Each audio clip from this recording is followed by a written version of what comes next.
Une petite ville dans le sud-ouest de la France. Il est 5 heures du matin, les habitants dorment toujours. Les hommes du peloton d'intervention de la gendarmerie se préparent. En tout, 300 militaires sont sur le pied de guerre pour la plus grande opération jamais menée contre la mafia géorgienne. Bon, tout d'abord, 2 rappels de base, vigilance et curiosité. C'est les maîtres mots aujourd'hui. Maintenant, je vais organiser les colonnes de départ. La première colonne, objectif Zourab. Regroupez-vous au fur et à mesure parce que vous n'allez pas vous retrouver.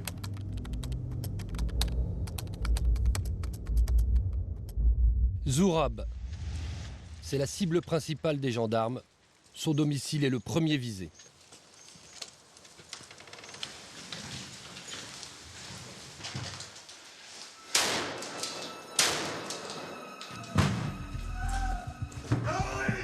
Nom de code de cette opération, Caucase 31. Elle vise à démanteler un gang de Géorgiens qui dévalise les pavillons et les commerces de la région depuis des mois. Zourab est arrêté. Au même moment, 23 autres Géorgiens sont eux aussi interpellés, tous soupçonnés d'appartenir à la même organisation.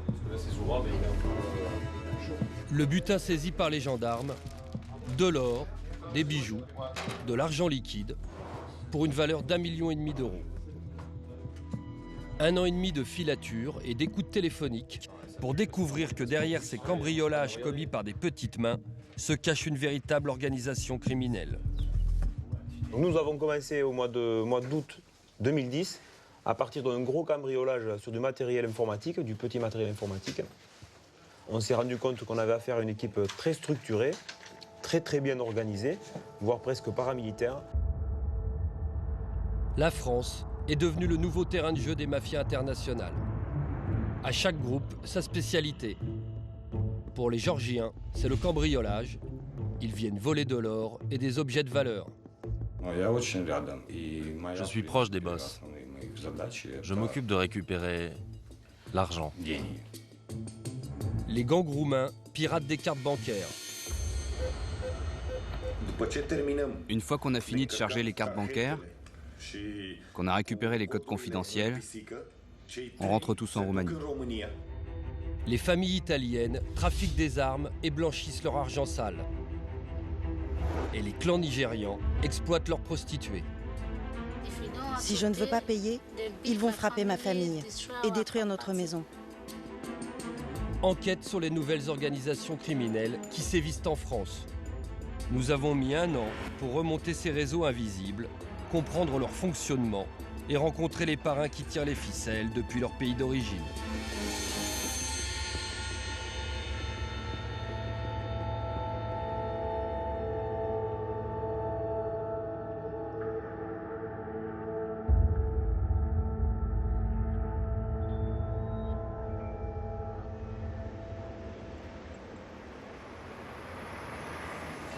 Nos distributeurs automatiques de billets peuvent s'avérer de vrais pièges. Certains voyous les piratent. Voici comment ils procèdent. Ces 2 hommes ont été filmés par une caméra de surveillance. À 15 h, en plein centre-ville, ils installent un faux clavier pour récupérer le code confidentiel de tous les clients qui suivront. Le piège fonctionne jusqu'au moment où un client soupçonneux détecte une anomalie. Le pirate, qui se tient à quelques mètres, s'approche, faisant mine de l'aider. Le client s'éloigne pour appeler la police. Dans la foulée, les voyous en profitent pour reprendre leur matériel aussi rapidement qu'ils l'avaient installé.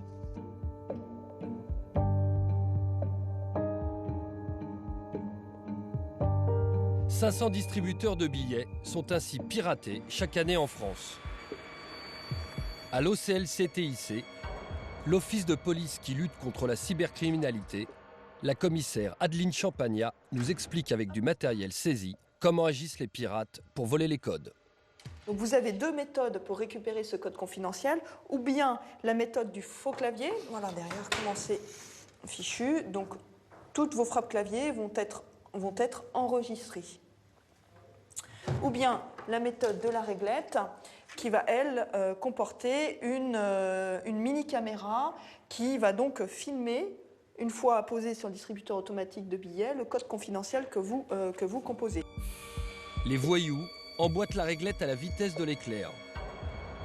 Invisible, sa caméra peut enregistrer pendant des heures. Voici ce qu'elle filme lorsque les clients utilisent le clavier. Mais récupérer le code confidentiel ne suffit pas. Encore faut-il avoir toutes les informations contenues sur la carte bancaire. Pour cela, les pirates fabriquent une fausse bouche appelée un skimmer. C'est un boîtier, un mini-lecteur enregistreur de bande magnétique. Ce qui va être piraté, donc c'est ça, c'est ici qu'on va disposer le système de skimmer, qui va permettre, lui, de récupérer les coordonnées bancaires qui sont sur votre bande magnétique. Voilà. Skimmer, réglette et faux clavier. Avec ce kit du parfait pirate, les voyous peuvent cloner vos cartes à l'infini.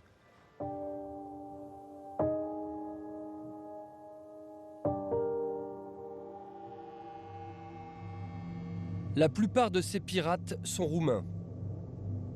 Quelque part dans le sud de la France, nous avons rendez-vous avec l'un d'eux. Nous l'appellerons Ionut. Depuis 8 ans, il écume l'Europe en fonction des commandes de ses chefs restés en Roumanie.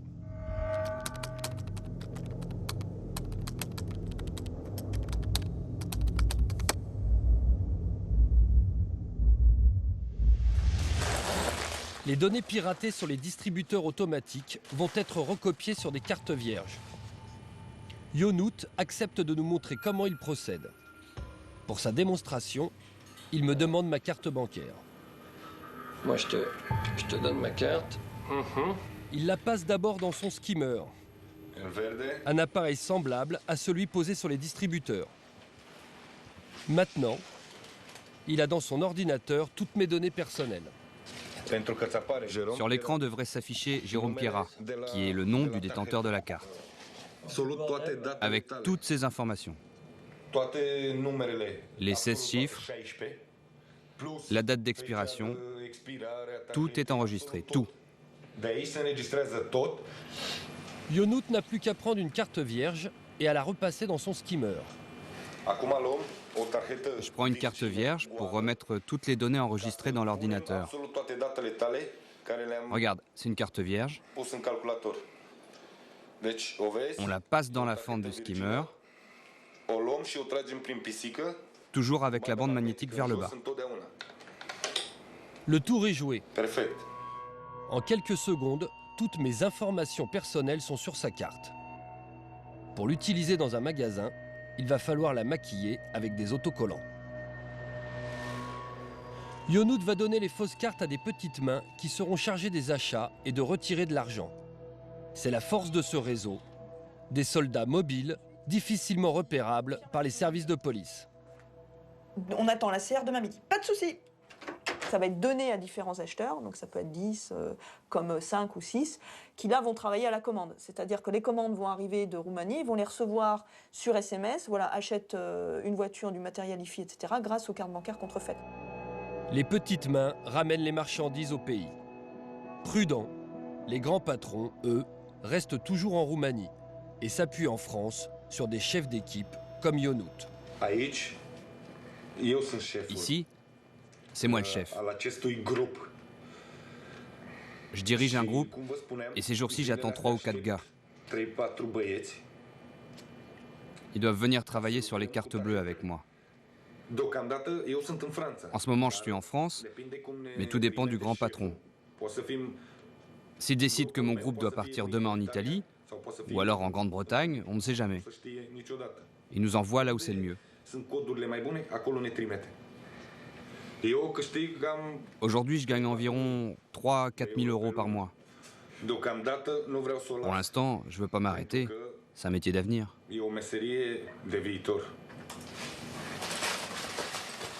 Un métier d'avenir qui peut lui coûter 7 ans de prison et 750 000 euros d'amende. Les gangs roumains ne se sont pas lancés par hasard dans la cybercriminalité. Leur pays a toujours formé d'excellents informaticiens qui, au chômage, se sont mis au service des mafias. Dans les bureaux de l'OCL-CTIC, nous rencontrons l'un d'eux, mis en cause dans un dossier de piratage.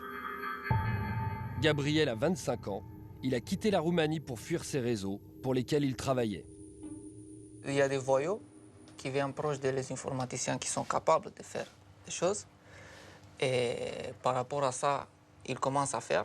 Avant, dans la première partie, c'est en collaboration, mais après, ça devient une obligation. Tu n'as plus le droit d'arrêter. Et en fait, toi, tu gagnes presque rien de faire tout ça. C'est eux qui gagnent. Et c'est ça comment ça commence. Et bien sûr, à la fin, c'est qui tombe, c'est l'informaticien. C'est pas le voyou. Et les menaces, ça peut aller jusqu'à quoi? Ils te tuent, ils te... Tu non, mais ils te brûlent tout ce que tu as. Tu as des parents, tu as des familles, tu as beaucoup de choses. Et quand il vient 20, 30, 50. Et tu vois encore un rue qui est bloquée, il n'y a plus de police, il n'y a plus rien. C'est pas la France.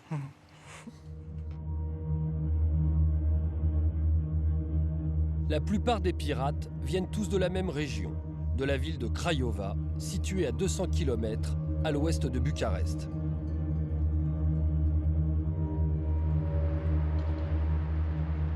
Craiova, 300 000 habitants. Une ville réputée pour ses écoles d'électronique, qui a fourni à l'époque communiste des bataillons d'ingénieurs, aujourd'hui au chômage. Craiova est aussi célèbre pour sa criminalité. On la surnomme la Palerme roumaine, avec son lot d'arrestations, de règlements de compte et de gangs de skimmers. En 2011, la police a démantelé 5 groupes de pirates informatiques et arrêté 30 personnes. Sur ces images, des centaines de cartes bleues et des armes. Ici, le skimming serait dirigé par une poignée de parrains qui règnent sur la ville. Ces boss forment une alliance mafieuse, surnommée la Fraternité. Cimino, Gigiok, Kayak, Mavrici, Rosianu et Magarou sont connus pour trafic d'armes, rackets, usure et autres fraudes financières. Fiers de leur réussite criminelle, ils affichent leur pouvoir de façon ostentatoire. À la moindre occasion, ils n'hésitent pas à frimer et à étaler leur argent sur la place publique, comme sur ces vidéos personnelles récupérées par la police.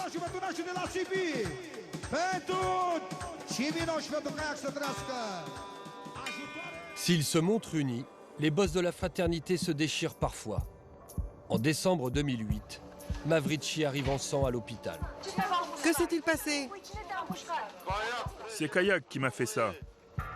Mavrici a une balafre de 15 cm au visage. On apprendra qu'il s'est accroché avec Kayak, le plus puissant d'entre eux, lors d'une partie de poker et qu'il l'a abattu.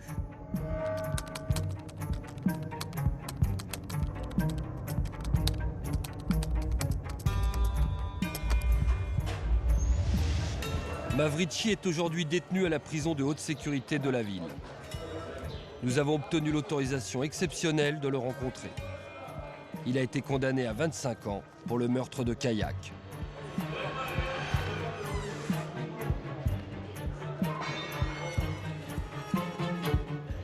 Il a sorti son sabre, moi le pistolet. Il a essayé de me trancher la tête. Il m'a mis un coup sur le visage. J'étais dans une situation désespérée. J'ai tiré comme j'ai pu. Il est décédé, je le regrette, c'était mon ami. Mais je considère que j'ai défendu ma vie. C'était un cas de légitime défense. Le boss roumain nous parle de ses débuts, quand il était pirate de cartes en Europe. J'encodais tout simplement les cartes bancaires à l'aide de quelques pièces, de quelques composantes électroniques. Je les clonais, c'est tout. Et puis j'ai été arrêté en Italie en 2005, plutôt en 2006, et je ne l'ai plus refait. S'il avoue avoir pillé des comptes bancaires, Mavrici nie en revanche toute appartenance au crime organisé. Nous sommes tous des mafieux d'après les médias. Mais maintenant, il faut voir si nous sommes des mafieux ou juste des hommes d'affaires. J'avais un business. J'avais ouvert un casino. J'avais une occupation avec des employés et je payais des impôts à l'État. J'avais ce business et le juge qui m'a condamné m'a quand même qualifié de mafieux récidiviste sans travail. Mavrici a été lâché par ses amis. Ils ne lui ont jamais pardonné d'avoir tué Kayak, le meilleur d'entre eux. Relayés par la télévision, les funérailles de Kayak ont été un moment historique pour le monde criminel roumain. Le 28 août 2008, plus de 1500 personnes, surtout des mafieux, étaient venues de tout le pays pour rendre un dernier hommage à leurs frères. Aujourd'hui, Magaru aurait pris la relève à la tête de la fraternité. Il serait le nouveau boss de la fraude à la carte bancaire et contrôlerait les groupes de pirates en Europe. Mavrici, qui n'a plus rien à perdre, est prêt à le confirmer. Aujourd'hui, c'est le nouveau boss de Craiova. Il a des relations et beaucoup d'argent. Vous savez comment ça se passe en Roumanie. Avec l'argent, tu peux faire beaucoup de choses. Vous n'avez pas vu à la télé? La corruption est un fléau.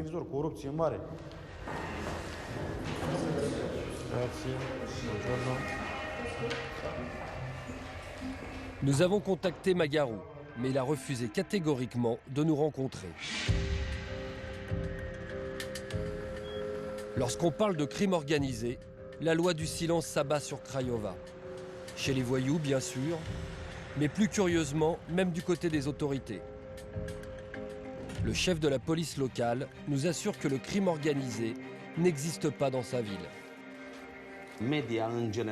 Ce sont les médias qui nous ont créé cette réputation, alors que ce n'est pas vrai. Les personnages dont vous parlez existent réellement à Craiova. À une époque, quand il y avait des conflits, probablement, ils ont eu une certaine influence, un certain pouvoir sur la ville. Mais maintenant, c'est clair et évident, et j'engage ma responsabilité lorsque j'affirme cela, ils ne créent plus aucun problème dans notre ville. Annie, tu peux me passer le livre, s'il te plaît? Et pour finir de nous convaincre, il met un point d'honneur à nous montrer le véritable visage de Craiova. Il s'agit d'un recueil de photos de notre ville que je vais vous offrir. Il met en évidence tout ce qu'il y a de plus beau dans notre ville. Et c'est une grande satisfaction pour nous de vous le montrer. Pas Djidjok, pas Kayak.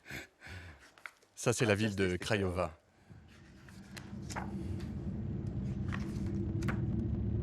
En France, d'autres organisations criminelles inquiètent de plus en plus les autorités.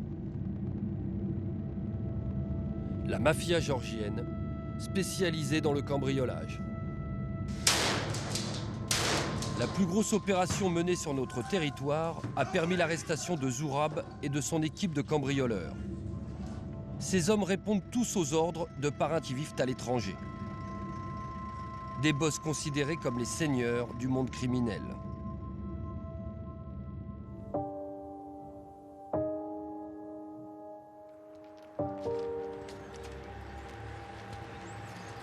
Retour à Pamiers dans le sud-ouest. Pour la première fois, l'opération Caucase 31 a permis de faire tomber la totalité du réseau de Géorgiens. 23 hommes, des pions à leur supérieur hiérarchique. Une année de naissance, 78. Et sur d'autres documents, 79. Jean-Luc Spady a dirigé l'enquête. Au fil des mois, il a vu se dessiner l'organisation. Ce sont toujours des petits voleurs, donc pris un à un, on n'a pas l'impression qu'on a affaire à un grand circuit international. Or, lorsqu'on les met bout à bout, ces petits voleurs travaillent pour un même chef, qui est situé au niveau régional, et ce même chef récupère tout le butin. D'un côté, des équipes de casseurs et de voleurs, de l'autre, des groupes chargés d'écouler la marchandise volée, toujours encadrés par des chefs. Zourab lui-même devait rendre des comptes à ses supérieurs installés à l'étranger. Dans les sous-sols, les gendarmes doivent maintenant trier le butin des cambriolages, surtout des bijoux en or. Chaque pièce est photographiée, une par une, et placée sous scellé. On en est déjà à 150 scellés. Je pense qu'on va arriver à 700, 800 scellés. Rien qu'en bijoux. Oui, c'est énorme, c'est pas mal, c'est énorme. Les voleurs avaient préparé les bijoux pour les revendre au poids, en enlevant les ornements et les pierres précieuses. Sur cette table, en tout, 7 kilos d'or, prêts à être écoulés via des diamantaires à Anvers. Le receleur monte une fois par semaine environ en Belgique pour de 30 à 70 000 euros de récupérer. Donc sur une période, on va dire, de un an et demi, on a plus que des centaines et des centaines de milliers d'euros qui sont récupérés. Pour ces cambriolages, les voleurs risquent 15 ans de prison et 150 000 euros d'amende. Les parrains qui se cachent derrière ces réseaux s'appellent les Vorivés-Zakoń, littéralement les voleurs dans la loi. Une élite criminelle née dans les camps soviétiques qui règne aujourd'hui sur la mafia d'ex-URSS.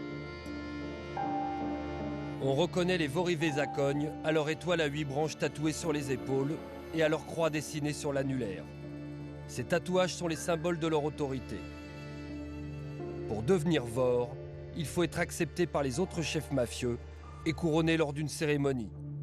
Leur code d'honneur les oblige à revendiquer leur statut, même devant la police.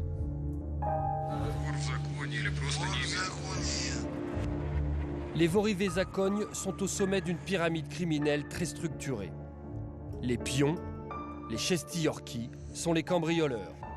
Ils sont surveillés par des chefs d'équipe, les Palogénettes et les Smotriachi, qui rendent des comptes aux Vorivés-Zakoń. Europol tire la sonnette d'alarme. Les affaires explosent dans toute l'Europe, notamment en France. Depuis 2 ans, le spécialiste de ces mafias lutte à plein temps contre l'arrivée des Vorivés-Zakoń en Europe. Pour des raisons de sécurité, il préfère rester anonyme. C'est vrai, c'est en train de devenir un problème que nous ne pouvons plus sous-estimer en Europe. Nous pensons que tous les groupes criminels, qu'ils soient géorgiens ou russes, sont dirigés par les Vorivés-Zakoń. Leur marque de fabrique, une violence extrême. Ils n'hésitent pas à tuer pour protéger leurs intérêts. C'est une de leurs caractéristiques. Ils ont une mainmise totale sur les groupes qui sont sous leur autorité.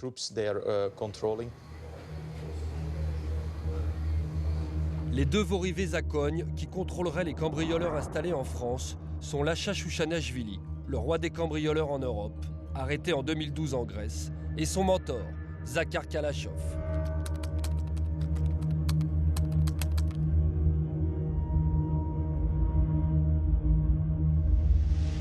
En 2009, il a été condamné en Espagne à 9 ans de prison pour blanchiment d'argent. Très puissant, Kalachov contrôlait tous les casinos de Moscou et de Géorgie. Si ces 2 hommes ont étendu leurs activités à nos provinces, c'est que dans leur pays, on leur a déclaré la guerre.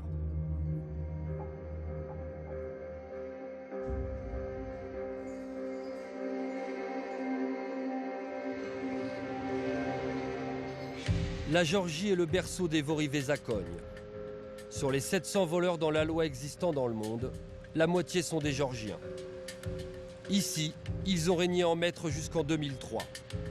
Tout a changé au moment de la révolution des Roses et de l'élection du nouveau président, Mikhail Saakashvili. 2 ans après son accession au pouvoir, il prend un engagement devant les députés. Aucune autorité criminelle n'aura de répit tant que je serai le président de la Géorgie. Nous les détruirons. Nous les tuerons dans l'œuf. Saakashvili fait voter des lois très sévères contre les Voris et confisque leurs biens. L'une des premières villas saisies, c'est celle de Zakhar Kalachov, ce puissant Vor soupçonné de régner sur les réseaux français.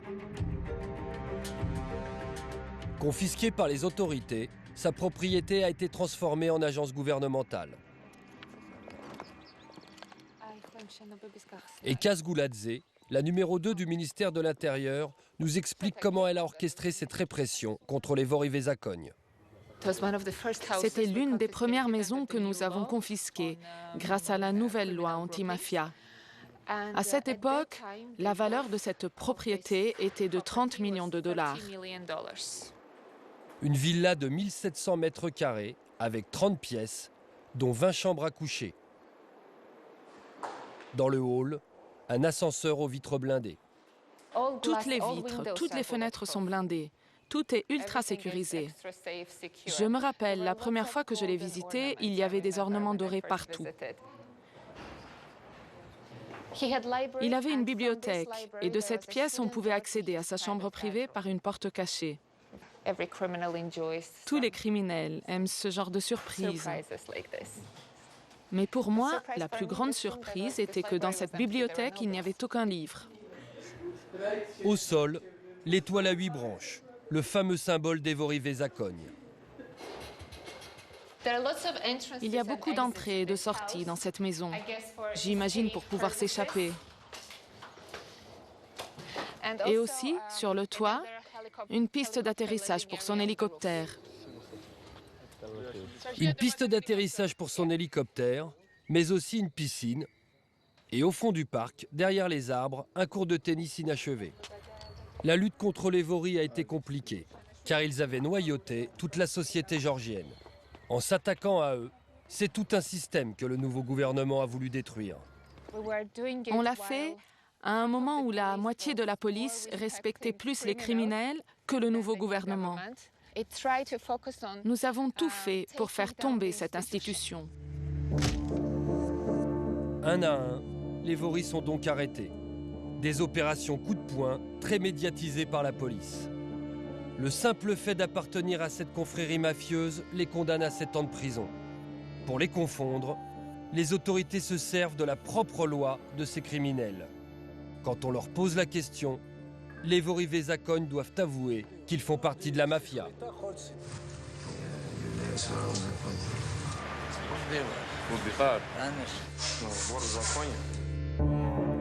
Signe du pouvoir de ces Evory Vesacogne, la population descend dans la rue pour les défendre. Des manifestations violentes, jusque dans les tribunaux au moment de leur procès. Ces criminels sont vus comme des bienfaiteurs pour beaucoup.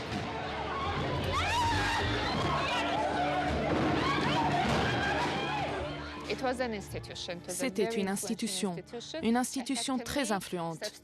Il remplaçait le gouvernement à beaucoup de niveaux. L'Evory collectait les impôts, il fournissait les services sociaux, c'était des juges suprêmes. Et quand il y avait un conflit de voisinage, les gens allaient demander conseil aux Vory, et pas à la police, aux juges ou à d'autres institutions publiques. Aujourd'hui, le gouvernement géorgien a remporté la bataille contre les Vory. Une trentaine de grands-parents est enfermés dans cette prison de haute sécurité, au cœur de Tbilissi. Ceux qui n'ont pas été arrêtés, près de 200 d'entre eux, ont fui à l'étranger, notamment en Russie et en Ukraine. Certains reviennent parfois en Géorgie. Nous allons tenter d'en rencontrer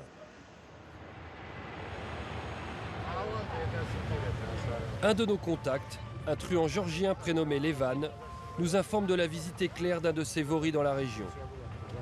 Levan est très proche des parrains. Après avoir longuement hésité, il accepte de nous amener jusqu'à cet homme surnommé Karandash.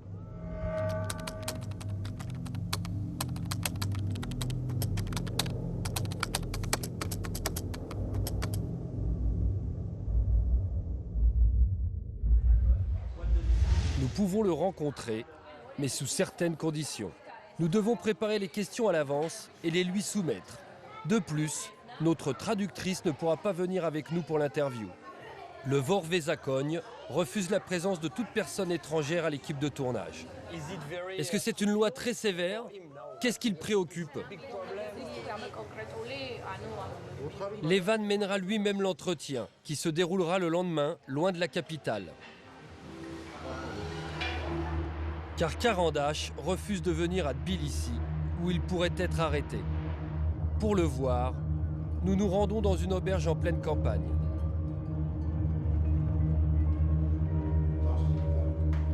Voici Karandash. Il arrive en t-shirt blanc, lunettes de soleil. Il est accompagné de son bras droit, Karad, dit le prudent. Originaire de Tbilissi, Karandash a passé 30 ans en prison. Il a été couronné Vor Vesacogne en 1985 dans un camp d'internement soviétique, comme le veut la tradition. Nous sommes des criminels. Des voleurs dans la loi. Un tel aveu devant la police lui coûterait 7 ans de prison. Quand ici en Géorgie, il a eu ses lois, il a fallu fuir et tout le monde est parti. Surtout en Espagne ou en France. Les Voris se sont installés où ils ont trouvé des opportunités pour faire leurs activités. Et ils sont restés là où ils se sentaient le mieux. Carandache vient d'une famille modeste. Il a débuté lui-même par des cambriolages. Dans mon enfance, j'ai dérapé, j'ai volé et je me suis fait arrêter. Je me suis retrouvé dans un monde où les lois sont absolument différentes. Et pour survivre, j'étais obligé de vivre selon ces règles. Carandache a mené sa carrière criminelle en Russie. Puis une fois couronné, il rackettait des hommes d'affaires. Il prépare aujourd'hui son départ pour l'Europe. Il garde toujours des liens étroits avec les autres Voris, disséminés à l'étranger. La preuve, depuis le fin fond de la Russie, il a entendu parler de l'opération Caucase 31. Oui, l'opération était en France, mais il y en a eu une aussi en Espagne. On nous en a parlé. Nous avons des relations qui nous ont informés. Et on sait que certains ont été arrêtés, d'autres ont fui, et quelques-uns ont été relâchés, sous contrôle judiciaire. Carandache et Karat veulent partir dans un nouveau pays. Nous essayons de connaître leur destination. Dans un pays où les contrôles de police sont moins forts. Vous savez, les Voris vont où ils peuvent être le plus libres.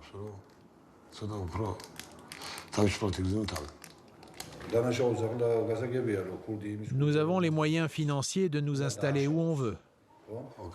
On n'est pas des Voris-Vézakogne pour rien.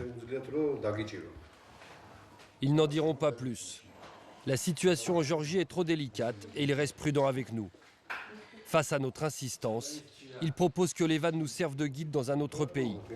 En Ukraine, la nouvelle base arrière des Voris-Vézakogne, d'où ils gèrent leur business en Europe occidentale.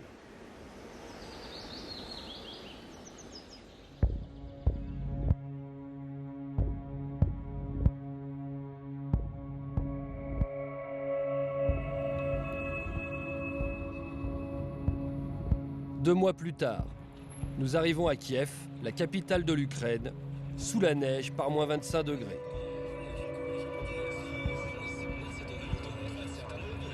Un chauffeur vient nous récupérer à l'aéroport. Levan, notre guide géorgien, nous a donné rendez-vous dans un bar du centre-ville. Il a convaincu ses amis de nous parler. Je veux vous présenter une figure du monde criminel. Il s'appelle Evgeny Genia.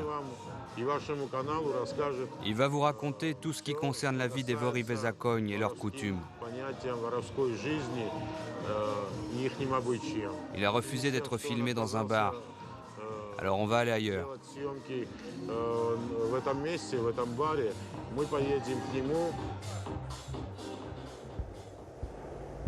La nuit est tombée. Nous nous dirigeons vers les faubourgs de Kiev.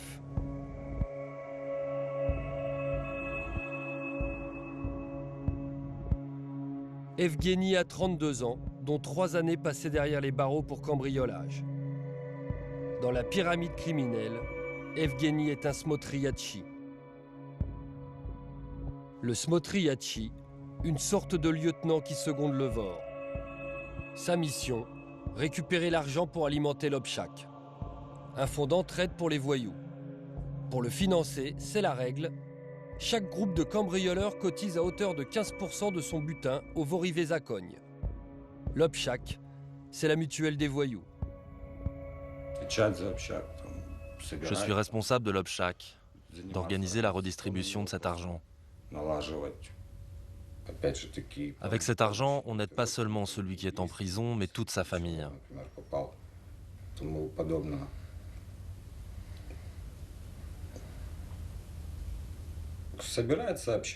Quand on se réunit avec les Voris pour organiser l'obchak, on décide des taxes que chacun doit verser en fonction de ses moyens.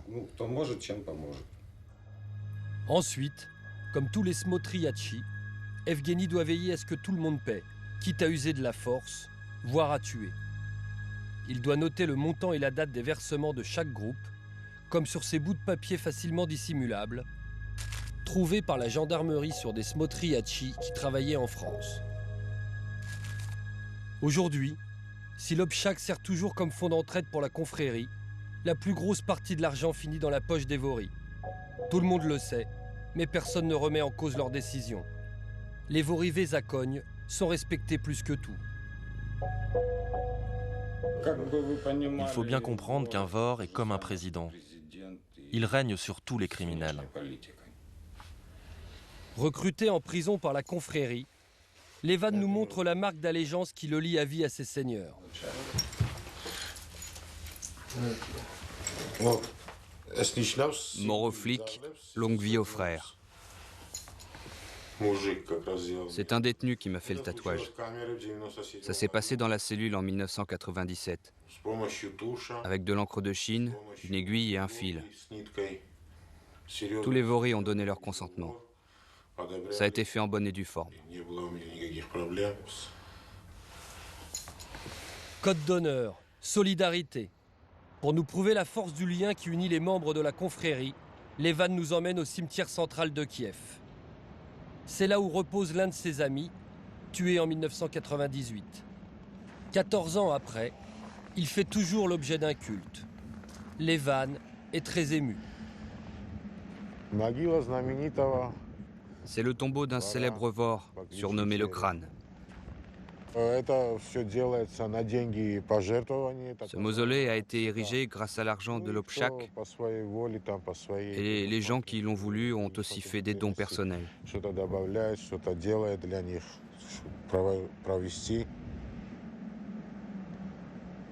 Aujourd'hui, le Vor Vezakogne que Levan respecte le plus s'appelle Cristal.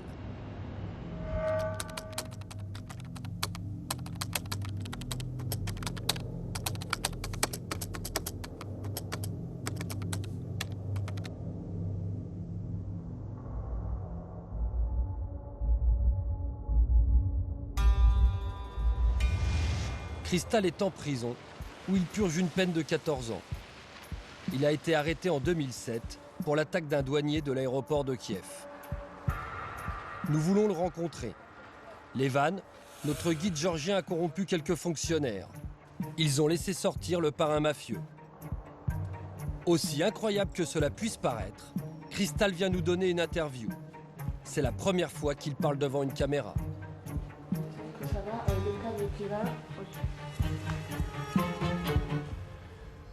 Je suis une grande autorité, un Vor Vezakogne. On m'a couronné il y a 4 ans en Russie. Cristal a apporté les photos de son quotidien en prison. Ça, c'est notre bagne. C'est le mur d'enceinte de la prison. Ce sont mes amis. Il y a des Ossètes, des Géorgiens, des Ukrainiens. Lui, c'est Slava. Il a fait 2 évasions et l'autre s'appelle Sacha Maniunia. Ce sont mes amis. Vous voyez, ils ont des étoiles sur les épaules. Ça signifie je ne porterai jamais un uniforme.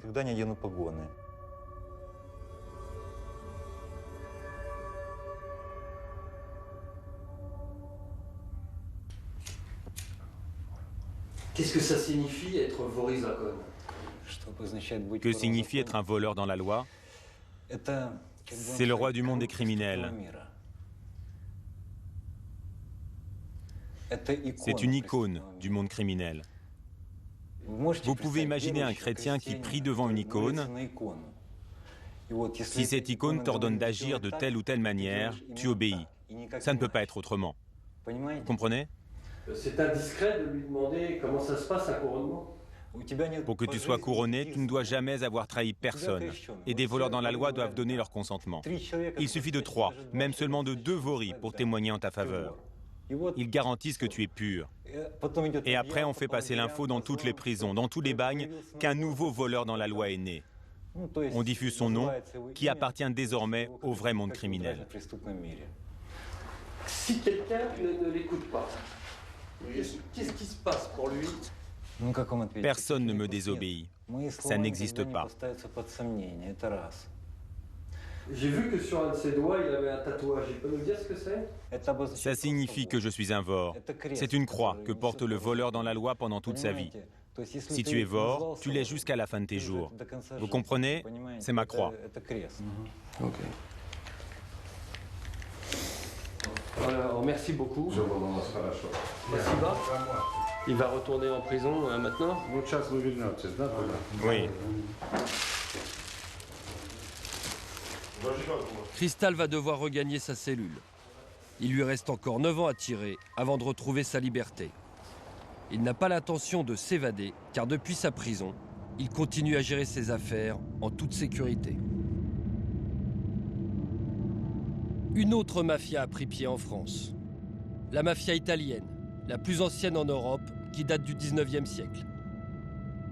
Elle a toujours été en contact avec le milieu français, mais depuis les années 80, elle a fait de la France sa base logistique pour ses trafics et investissements financiers.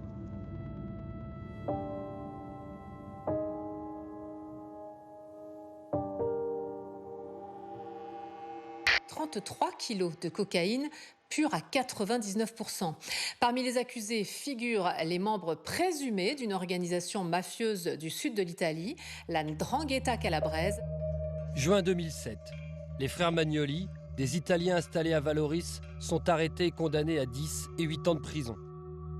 Ils achetaient de la drogue à des voyous français pour une famille mafieuse. Février 2012, d'autres Calabrais sont à leur tour arrêtés près de Grasse. En apparence, rien ne laissait présager qu'un atelier de reconditionnement de cocaïne était caché dans cette ferme. Il aura fallu une longue enquête, plus de 2 ans au total, pour arrêter ce chef de famille calabrais.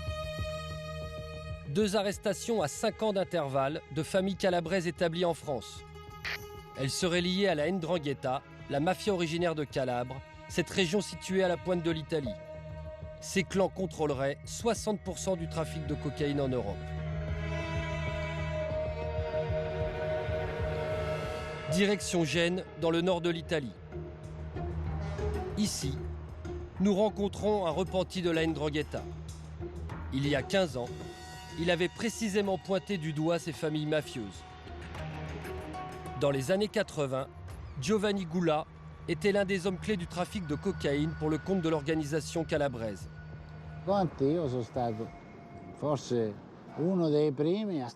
J'ai été l'un des premiers à établir des contacts directs avec les trafiquants sud-américains pour la cocaïne.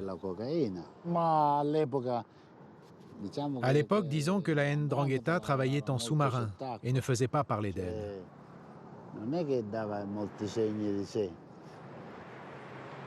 Arrêté en 1993 pour trafic de drogue, il décide de collaborer avec la justice.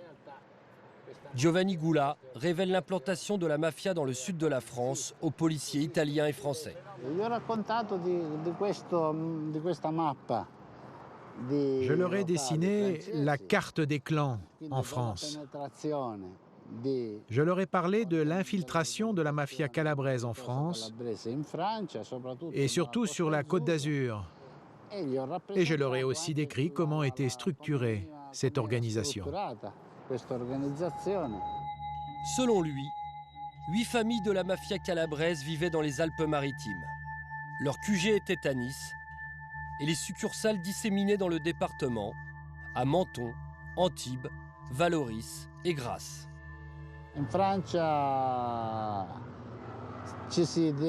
En France, on s'est immédiatement consacré à de véritables activités criminelles, comme le trafic d'armes, le trafic de drogue, les casses, quelques séquestrations de personnes, et il y a même eu des homicides d'importants boss mafieux.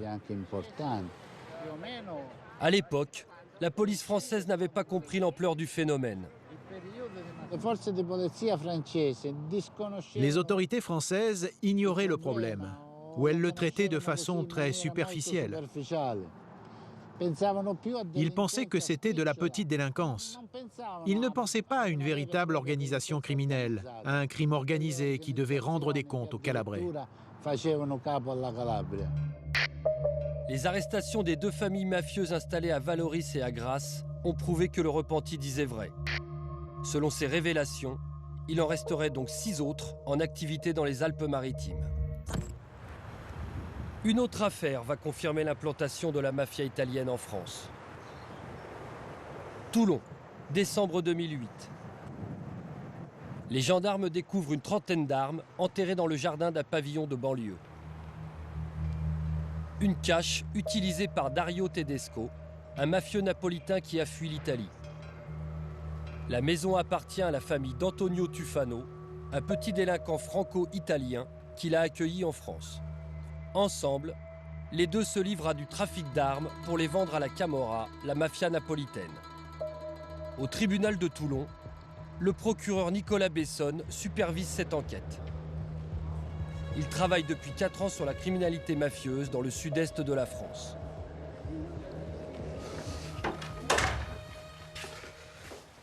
Alors on a grosso modo les scellés les plus importants du dossier Tufano, donc, qui ont été saisis par les gendarmes au cours de l'enquête. On a des armes neuves qui ont été limées pour bien évidemment qu'on n'arrive pas à remonter leur origine. Et c'est les nouvelles armes utilisées par le milieu dans le cas des règlements de compte. Ce sont des Glock 9 mm. Bon, on voit également qu'on avait une équipe qui était quand même assez diversifiée, puisqu'on a un 7,65, ça c'est une arme un petit peu plus traditionnelle. On a un Smith & Wesson toujours 9 mm. Les armes achetées en Espagne transitaient par Toulon avant d'être revendues en Italie à la mafia napolitaine. La Camorra, une organisation extrêmement violente, spécialisée dans la contrefaçon et le racket. Ces armes, ce qu'on en a établi dans la procédure, c'est qu'il les vendait aux camorristes dans la région de Naples. Il n'est pas impossible qu'il en ait également vendu en France, puisqu'on a encore un certain nombre de témoignages, notamment d'un individu qui, dans la procédure, va indiquer que Tufano se vantait auprès d'un certain nombre de truands, de connaître également des gens sur Marseille, et qu'il pouvait obtenir tout ce qu'il désirait, voire des bazookas, des mitrailleuses et des fusils lance-roquettes.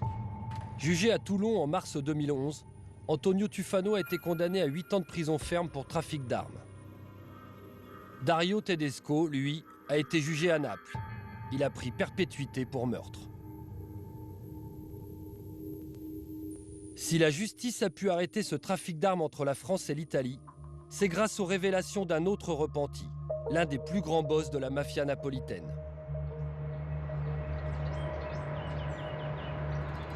Naples, la capitale de la Camorra. Grâce à un magistrat anti-mafia, nous avons pu rencontrer ce parrain repenti en présence de son avocate.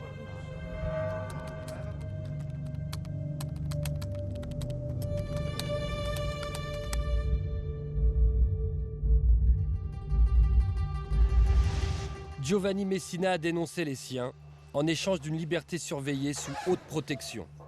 Je ne suis pas recherché par un clan, mais par de nombreux clans. Le danger pour moi est maintenant, mais aussi dans 20 ans, dans 30 ans. Il y aura toujours le risque que quelqu'un me retrouve, moi ou des membres de ma famille. Ma femme, mes enfants et même mes frères sont tous protégés par la police. Le parrain confirme une fois de plus que la France est utilisée comme base logistique par la Camorra. Dario Tedesco, le trafiquant d'armes arrêté à Toulon, était son lieutenant. Tedesco Dario était mon affilié, mon bras droit, ma personne de confiance. Lui, il allait et venait. Mais il s'était établi pendant un peu de temps là-bas pour des raisons de sécurité et aussi pour des affaires. Il s'était installé en France. Pour des activités illicites? Oui, on parle d'activités illicites, bien sûr. Un camorriste va où il trouve une opportunité. Il l'a trouvée en France, donc ça a commencé en France. Mais cela aurait pu être en Espagne ou ailleurs. Ça fait rien. L'important, c'est de trouver un terrain fertile où pouvoir mener des activités illicites. Et le terrain fertile, la Camorra dans ce cas l'avait trouvé à Toulon.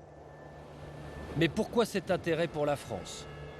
Les criminels italiens ont bien compris que notre législation est mal adaptée pour lutter contre les organisations mafieuses. Nous, l'infraction d'association de malfaiteurs existe, mais il faut encore qu'il y ait un projet de commettre une infraction. Alors que l'association mafieuse en droit italien, vous n'avez pas besoin de démontrer une finalité pour commettre un trafic de stupéfiants, pour commettre un meurtre, pour commettre un braquage. Vous pouvez obtenir une condamnation sans avoir même à démontrer quelle était la finalité de la dite association, dès lors que vous démontrez qu'elle est mafieuse. Un homme profiterait de cette faiblesse juridique. Un Napolitain, surnommé la Petite Araignée.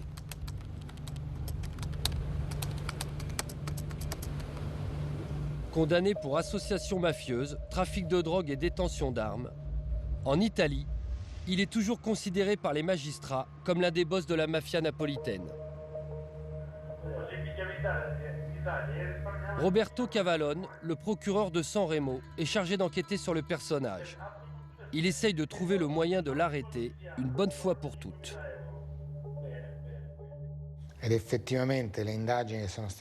En effet, les investigations menées au fil des ans par les autorités italiennes, et en particulier par la direction antimafia de Gênes, montrent qu'encore aujourd'hui, il serait lié à la mafia napolitaine.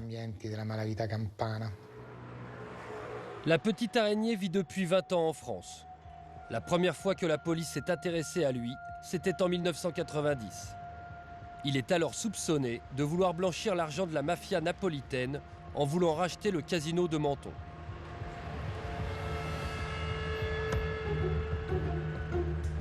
Christian Lestavel a bien connu la Petite Araignée à l'époque. Lestavel était un informateur de la police, bien introduit dans le milieu. Il a infiltré l'équipe des Italiens. Pour racheter le casino, la Petite Araignée avait monté une société, la Sofextour, avec des hommes de paille et Lestavel. Une société dans laquelle le Napolitain n'apparaissait jamais. Là, on arrive au siège de la Sofextour. On avait loué à l'époque les bureaux du premier étage. Et la DCRG avait loué un appartement un peu plus loin de façon à mettre les micros dans les bureaux et capter absolument tout ce qui se disait, tout ce qui se mettait en place. Et il y avait des agents de la DCRG en permanence, 24/24, qui écoutaient tout le monde. En mars 1990, Lestavel accompagne les associés de la Petite Araignée pour ouvrir le compte de la société Sofextour. Un compte destiné au rachat du casino. On arrive au Crédit Lyonnais, là, et le jour du dépôt du capital, Tagliamento et ses partenaires se pointent avec une valise de plusieurs millions en espèces. Le banquier prend peur. Il est arrivé avec une mallette d'argent. Oui, il est arrivé avec une mallette d'argent, oui. Et donc, sortait d'où? Il ne pouvait pas le justifier à l'époque, donc le banquier a refusé d'ouvrir le capital. Et il nous a demandé de quitter la banque. Le rachat du casino ne se fera jamais. La Petite Araignée a été entendue par la police, qui n'a rien retenu contre lui. Même l'origine mafieuse de l'argent n'a pas pu être établie. On ne peut rien lui reprocher. Absolument rien lui reprocher. Légalement, personne ne parlera de lui. Il n'a pas investi, puisque c'est des fonds qui ne lui appartiennent pas. De toute façon, si on lui demande, il dira que c'est des fonds qui ne lui appartiennent pas. Les gens qui portent ces affaires, de toute façon, préféreront aller en prison. On en est là. En sachant qu'aller en prison pour ce type de personnes, c'est bien payé. Hein, et puis c'est honorable. On est dans un contexte totalement différent d'un contexte normal.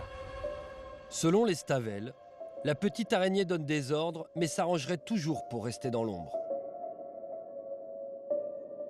Depuis, le Napolitain a de nouveau été entendu à plusieurs reprises par la police française. Pour trafic d'œuvres d'art, escroquerie sur le marché de la viande et autres montages financiers douteux. Faute de preuves, il n'a jamais été condamné. Le directeur de la PJ de Nice, Philippe Frison, nous confirme que selon le droit français, le dossier de la Petite Araignée est vide. Il est bien connu au niveau des Alpes-Maritimes. Nous-mêmes, nous avons été amenés à travailler sur cette personne, à faire des vérifications. S'il y avait vraiment des éléments, ces éléments auraient été exploités et à l'heure actuelle, les personnes qui seraient mises en cause par ces éléments feraient l'objet de poursuites judiciaires. À l'heure actuelle, on n'en est pas là, on en est même loin de là. Le procureur de San Remo reconnaît que les multinationales du crime profitent des différences de législation entre les pays. Le problème, c'est que les enquêtes anti-mafia sont complexes. C'est difficile de démontrer l'appartenance d'une personne à une structure organisée de type criminel. En Italie, malheureusement, à cause de la présence historique de la mafia, nous sommes plutôt équipés. Je peux comprendre que dans d'autres pays comme la France, l'Angleterre ou l'Allemagne, le problème ne s'est pas encore posé, car la présence d'une organisation structurée mafieuse n'a pas été établie. Nous avons réussi à contacter la petite araignée. Il a refusé de se laisser filmer, mais il a quand même accepté une interview téléphonique. Lui se présente comme un simple homme d'affaires qui serait persécuté par la justice italienne.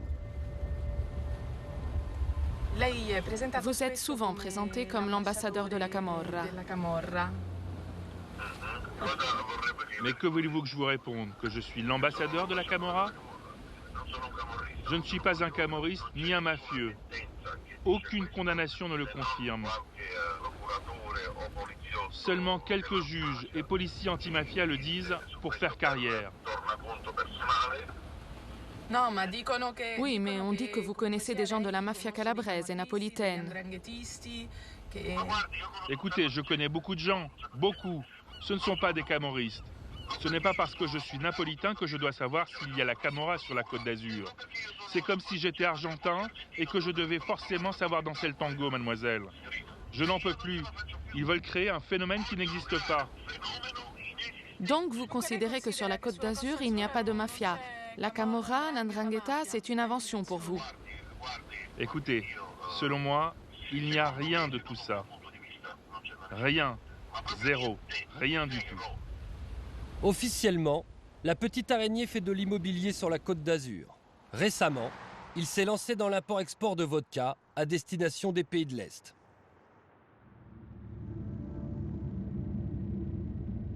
Parmi les trafics les plus rentables en France, la prostitution.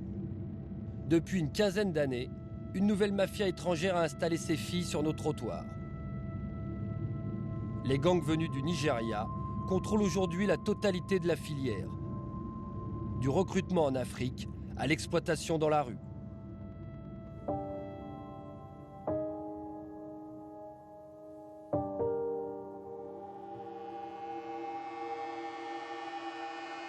Lyon, autour de la gare de Perrache.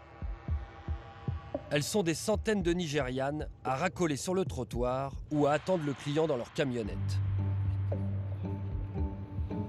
Ces prostituées sont la partie visible des réseaux criminels, notre porte d'entrée pour remonter les filières. Difficile de les approcher pour les filmer et obtenir des témoignages. Nous allons les voir en caméra cachée. T'inquiète pas, allons là-bas. Au bout de quelques jours, nous gagnons la confiance de deux d'entre elles. Grace et Jessica sont en France depuis 2007. Elles ont 23 et 24 ans.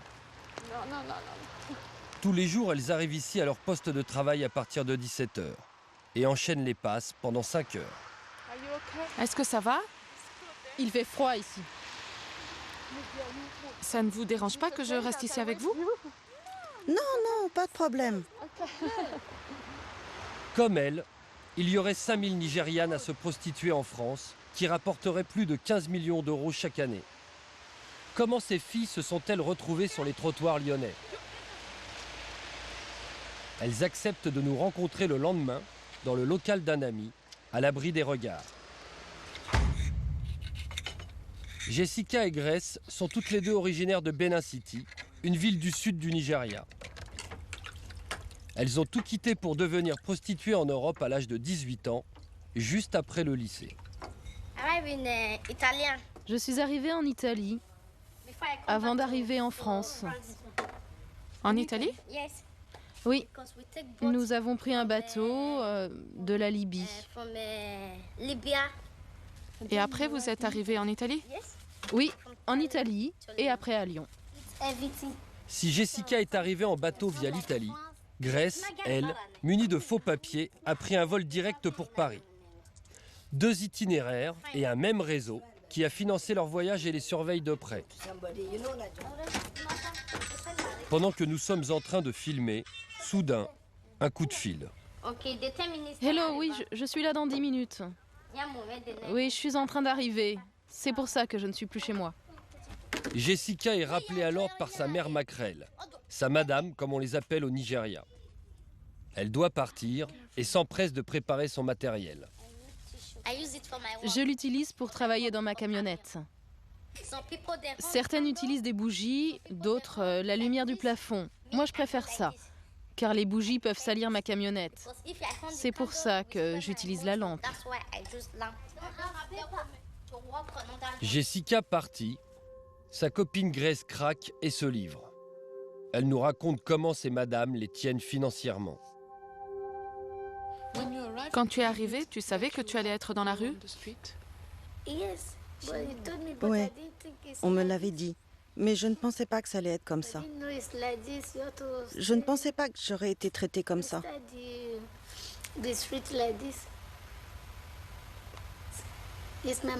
C'est ma madame qui a tout payé, même mon transport pour venir en France. Personne n'arrive du Nigeria tout seul.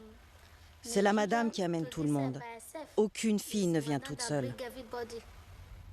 Le système est simple. Les madames paient le voyage pour la France et les filles doivent leur rembourser 5 fois la somme avant d'être libres.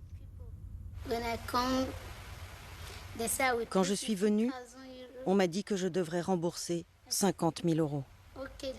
J'ai dit ok, pas de problème, si je peux payer et aider ainsi ma famille.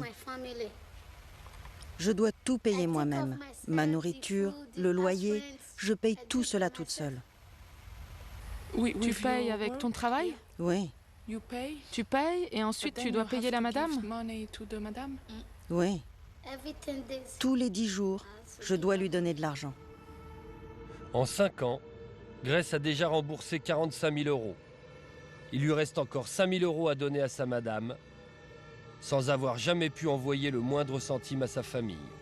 Elle n'a pas le choix, impossible de sortir des griffes du réseau. Si je ne veux pas payer, ils vont frapper ma famille et détruire notre propriété. Ils te menacent. Mais penses-tu qu'ils le feraient vraiment? Oui, ils le feront. Les madames font pire que ça, quand les filles ne veulent pas payer. Elles utilisent tout ce qui est en leur pouvoir pour que ça marche. Tout. C'est la force du réseau. Les madames ont des hommes de main, prêts à intervenir contre les familles au Nigeria en cas de désobéissance des filles.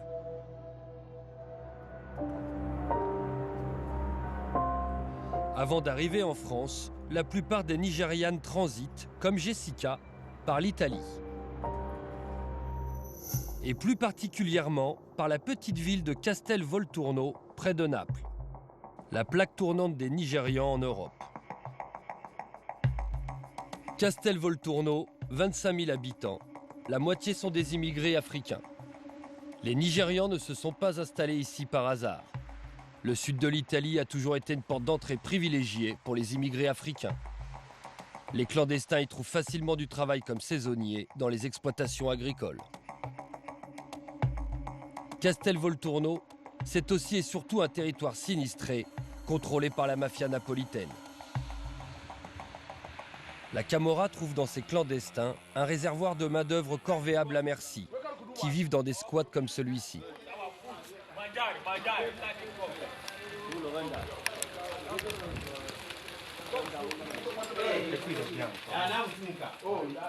Nous mangeons du riz blanc, sans poisson, sans rien, même pas une tomate. Il n'y a rien dans notre plat. Nous n'avons pas de papier. Nous n'avons pas d'endroit où dormir. Nous sommes fatigués d'être ici en Italie. Nous avons besoin de documents et de travail. Nous dormons à 10 dans une chambre. Nous sommes une centaine dans cet appartement. Mais il y a la mafia napolitaine. Elle ne vous menace pas ici? Les mafieux ne dérangent pas les Africains. On a besoin d'eux. Nous aimons la mafia, car nous en faisons partie. Nous aimons leur vie, car ils nous aident beaucoup. La mafia napolitaine protège ses clandestins et les emplois. Les Casalesi, le clan qui tient la région, a longtemps laissé prospérer les réseaux de drogue et de prostitution nigérians sur son territoire.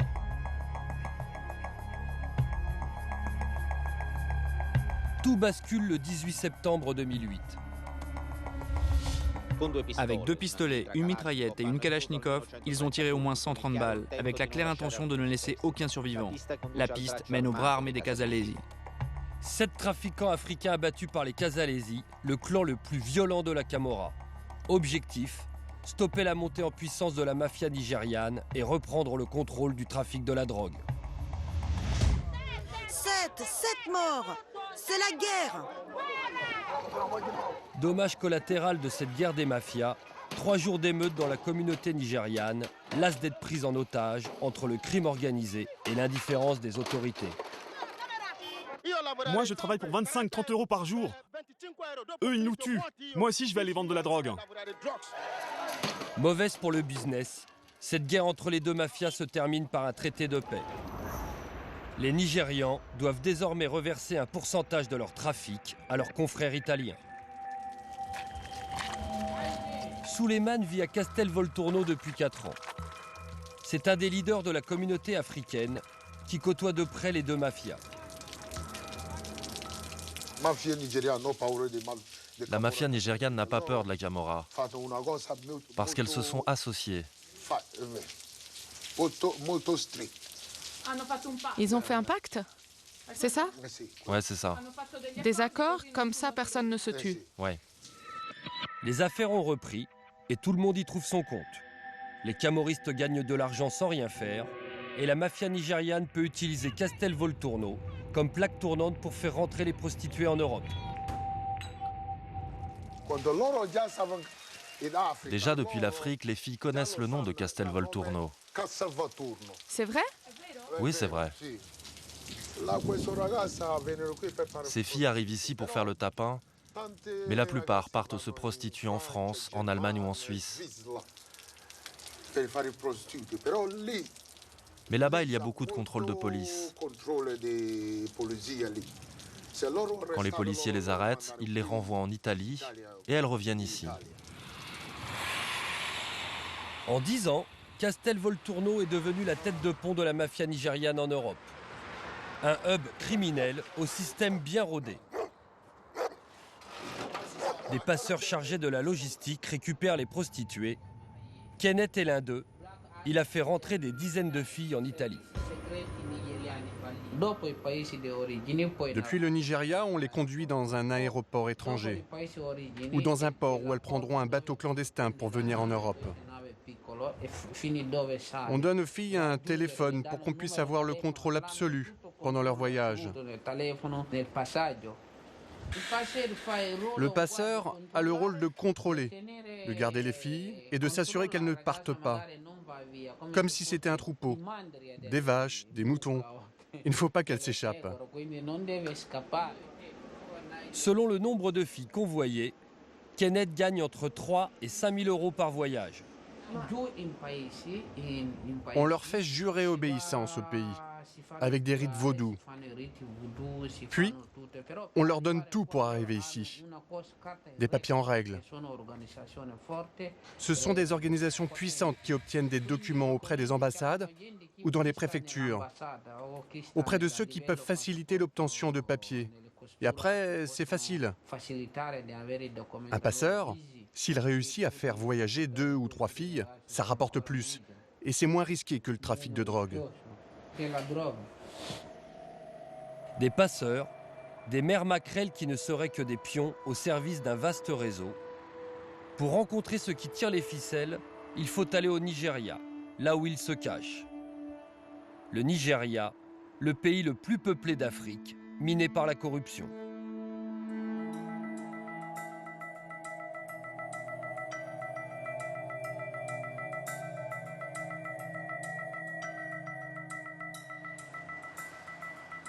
Lagos, la capitale.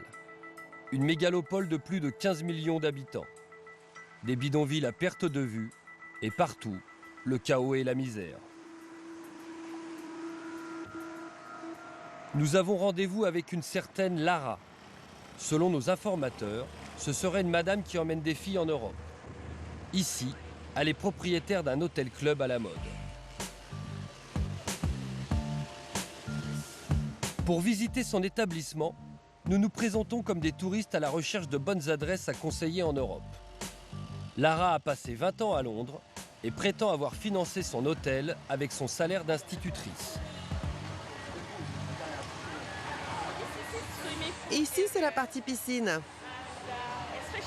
Les gens aiment bien venir se baigner et se relaxer quand il fait très chaud. Un hôtel rempli de filles, destiné à distraire une clientèle surtout masculine. Lara aurait déboursé 1 million d'euros pour construire cet établissement aux prestations haut de gamme, selon les critères locaux.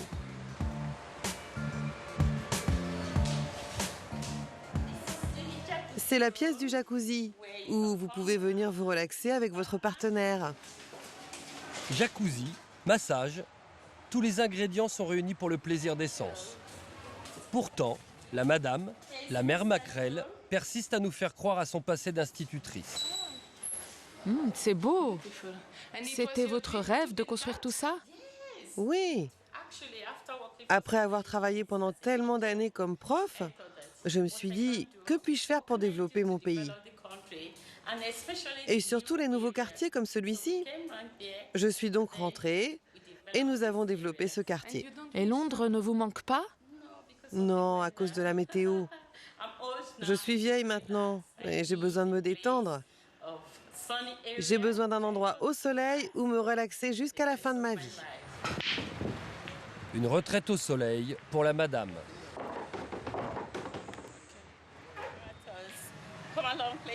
Avec son hôtel et sa discothèque, elle est sûre de pouvoir satisfaire tous les désirs de ses clients.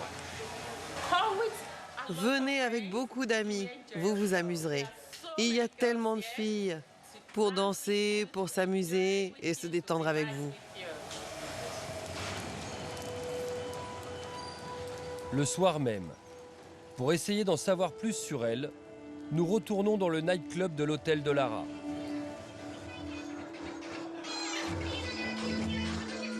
Un de ses employés accepte de nous parler. Il nous confirme que sa patronne est bien mêlée au trafic de filles en Europe.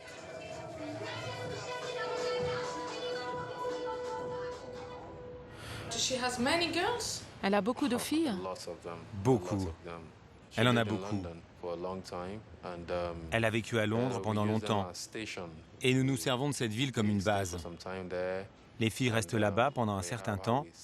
On lui envoie les filles et de là, les expédie ailleurs. Elle voyage beaucoup, beaucoup. On travaille à la commande. Dès qu'ils ont besoin de filles, on leur livre. De préférence, des jeunes, belles, sexy et qui vont bien travailler. C'est notre boulot. Ça peut arriver tous les 6 mois, tous les 2 mois, voire tous les mois, dès qu'il y a une demande. Elle fait ça? Elle les emmène? Jusqu'en Europe? Oui, bien sûr. Notre interlocuteur nous révèle l'ampleur de l'impunité dont bénéficie le réseau. Un réseau sur lequel s'appuie Lara pour mener ses activités. Mais pourquoi personne ne fait rien alors que tout le monde est au courant? C'est une grande organisation. Nous payons très bien les gens. Nous payons des gens en Europe, partout dans le monde. Nous payons les douanes, nous payons partout. L'argent n'est pas un problème. Des millions et des millions sont investis dans ce business. C'est un grand cartel, une grande organisation, du vrai travail de mafieux. Une organisation tentaculaire. Les filières nigérianes ont des relais partout dans le pays et en Europe. Pour essayer de rencontrer ces mafieux, nous nous rendons à Benin City, à 300 km à l'est de Lagos. La plupart des filles qui se retrouvent sur les trottoirs français arrivent d'ici.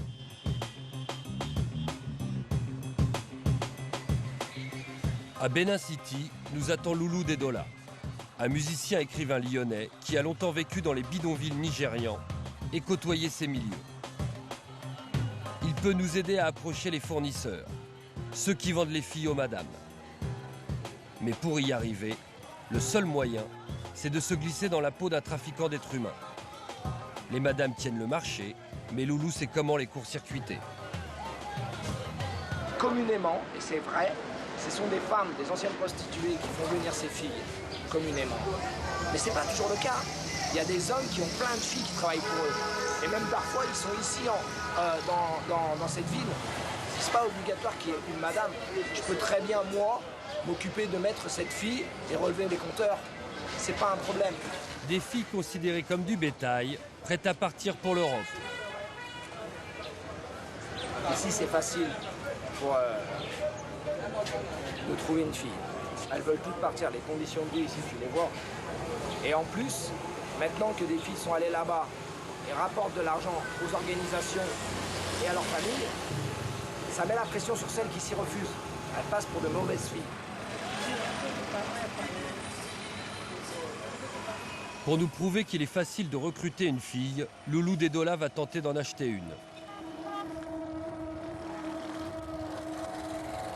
Rendez-vous dans une cour d'une maison avec 2 trafiquants bien connus à Benin City.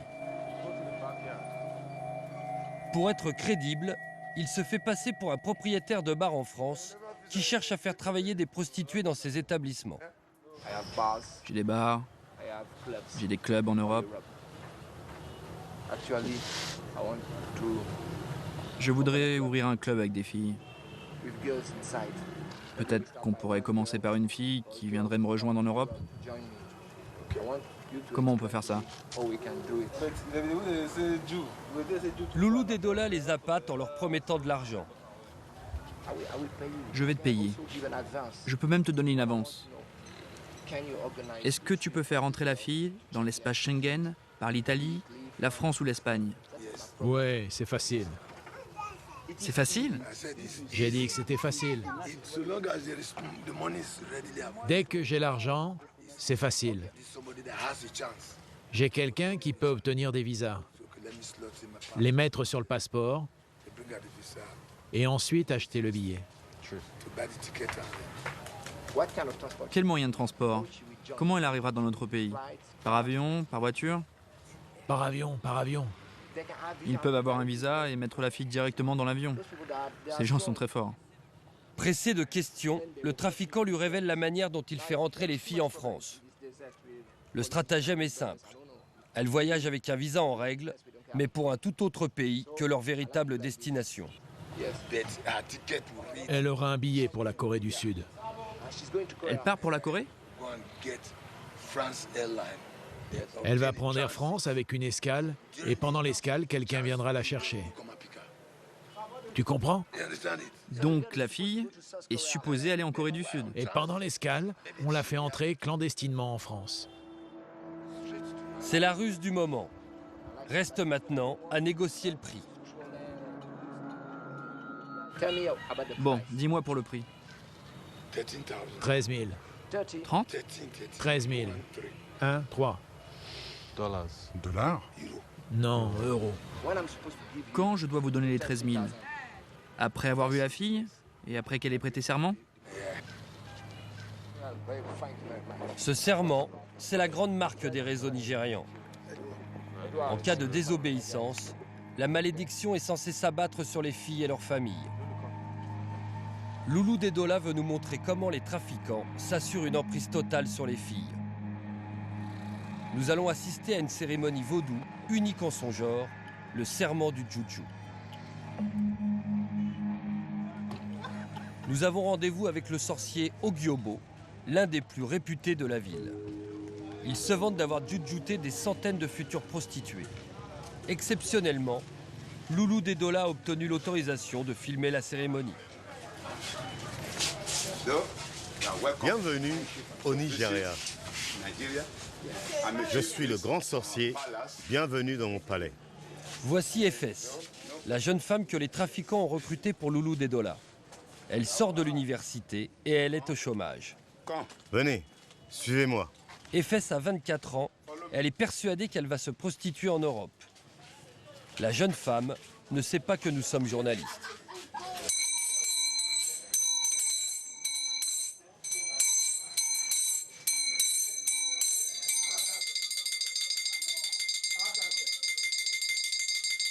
Pendant 2 heures, le grand Ogyobo va enchaîner les rituels et les incantations censés appeler tous les esprits pour assurer la réussite d'Éphès.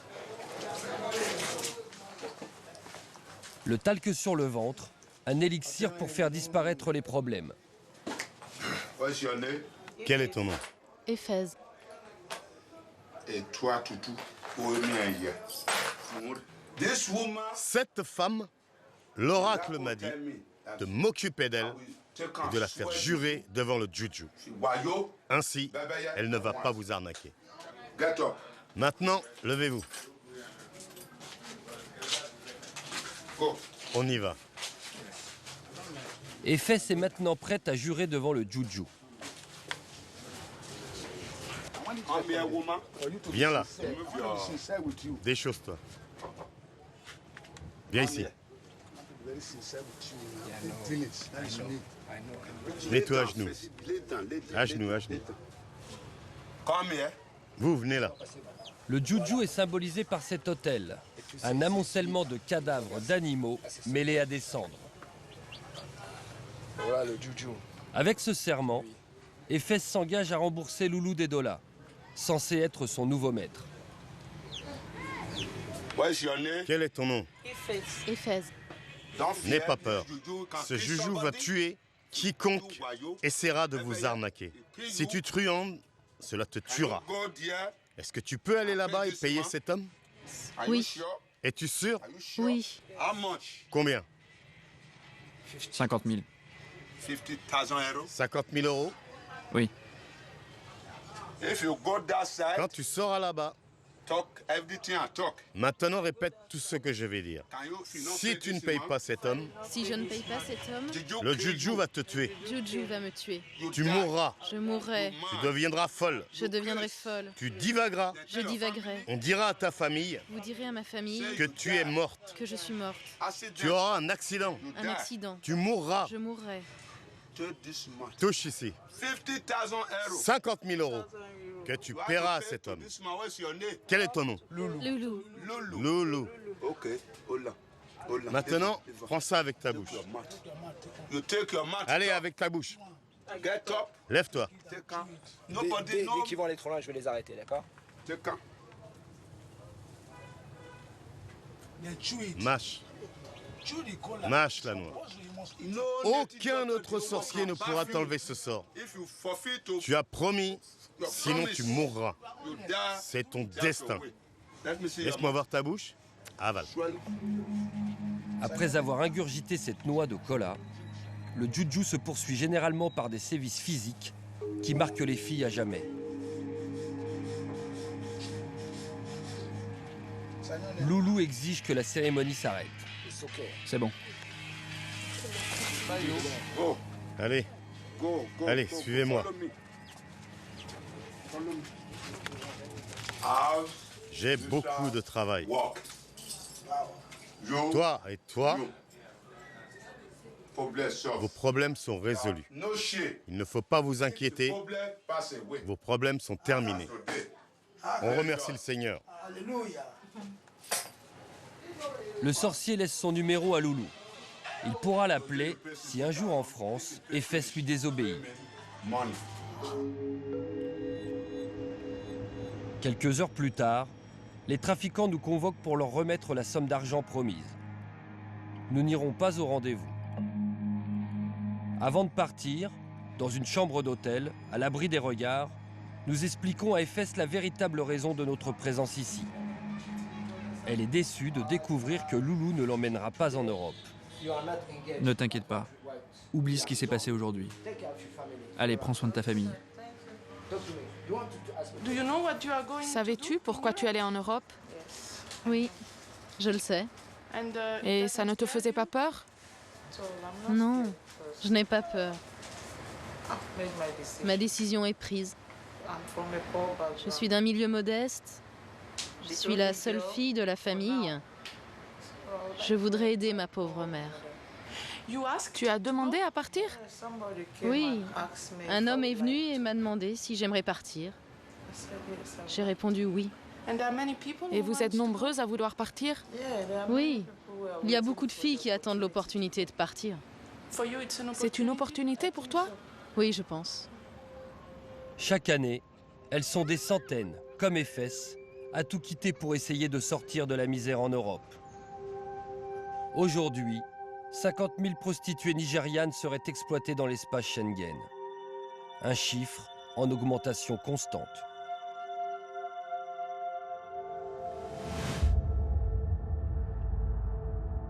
À l'ère de la mondialisation, le crime organisé s'est adapté. Les pirates roumains exportent leur technologie. Les seigneurs georgiens, mis en faillite chez eux, tentent de se refaire une santé chez nous.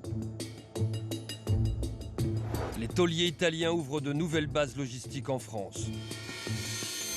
Et les trafiquants nigérians écoulent leurs matières premières humaines sans état d'âme. Ces nouvelles mafias utilisent toutes les règles du capitalisme pour leur plus grand profit. Un capitalisme brut, sauvage, sans foi ni loi.